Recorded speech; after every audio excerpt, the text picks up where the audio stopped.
ሰላም መሃሪ ነኝ መሃሪ ብራዘርስ ከብራዘርስ ኢንጂነሪንግ ዛሬ ትንሽ ዕውቀት ላስጨብጣችሁ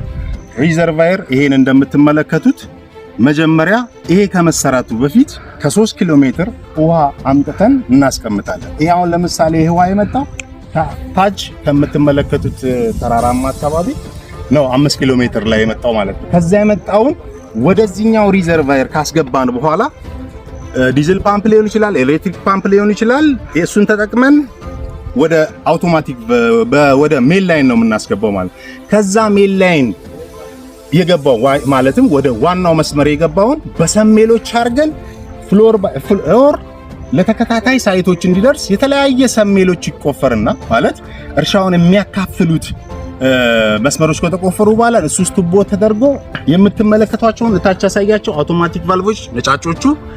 በእነሱ በማድረግ ድሪፕ መፍጠር ይቻላል እኛ ለጊዜው ኦፕን ፊልድ ነው እየተጠቀምን ያለነው ወደፊት ደግሞ ወደ ድሪፕ እንቀይረዋለን እስቲ ሙሉ ሳይቱን አሳያችሁ